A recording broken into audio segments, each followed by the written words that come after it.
Do you need an autism diagnosis to get support at university? There is no wrong or right answer to that. A lot of universities have lots of neurodivergent people there. For a lot of people, it's the first time they've left home. These are big transitions, and transitions mean stress. Due to those life changes, mental health starts to come out. There's lots of new challenges, new social circumstances, managing things on your own, money, stress, accommodation, all those things. So often universities have more support for those that go there around their mental health.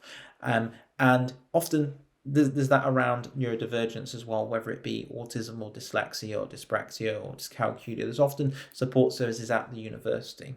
And I heard from a lot of people that certain services at a lot of universities, if you have a challenge, they will offer them. There's more pastoral support, or there's mentoring, and these things come as part of the package.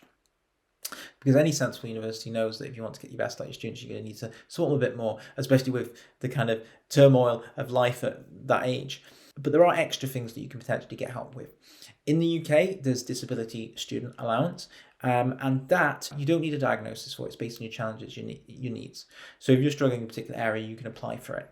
Okay, so let's say you don't have an autism diagnosis, but you really struggle with organising your thoughts, writing stuff down, speaking up, engaging social situations, or you have physical health problems, sensory needs, for instance, you can apply for Disability Students Allowance, and then you get assessed, and in that you tell them, I have difficulty writing notes. So they may give you funding towards getting a fancy dictaphone, or for somebody coming in to support you with taking notes, or to talk with you about the challenge you're having afterwards, or help you break down your assignments. So that kind of support is based on the need and challenge and presentation, not based on the diagnosis. So you don't necessarily need a diagnosis for that either. There are various grants you can get to support around disability at university, and again, you don't need a diagnosis for them. Though with grants, because they may be from charities or trusts, a diagnosis may really help you get them, especially when a lot of people might apply for them. Some universities offer specific funding or pots or hardship funds for those that might be different or going through challenge at that time. A diagnosis may help with that, but it may also not be needed because they're often based on the difficulty you have. And again, if you put down you're autistic, are they necessarily going to challenge it? Some might ask for a proof or diagnosis, other ones might not. And a lot of people might not have access to proof because they got diagnosed at a young age. So is it needed at university? I don't know. Depends on university. If you're going to university, check what support services are available there.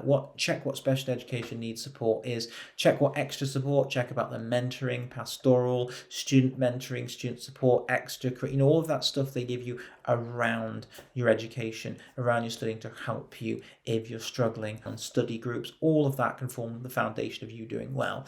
I've had friends that have literally told me that they've gone to university and there's been excellent service around dyslexia that has given them just as part of overlays, or taught them speed reading, or all sorts of these useful things that they didn't realise could actually really help them before. And that's just been part of the package of university. I'm quite fortunate, but I've heard a lot of messages like that of people. A lot of universities have been good and proactive at providing these levels of support because they understand that a lot of students coming to them have diverse needs. And if you don't give them support, they fail, drop out, and that means the university gets less money, and it affects how they rank on league tables and everything else. So check with your individual university. And I can't tell you whether you do or don't, but there's a lot to be offered even if you don't. So don't let it stop you. I wouldn't say necessarily delay going to university, because you could be waiting a long time for a diagnosis, basically. But I hope that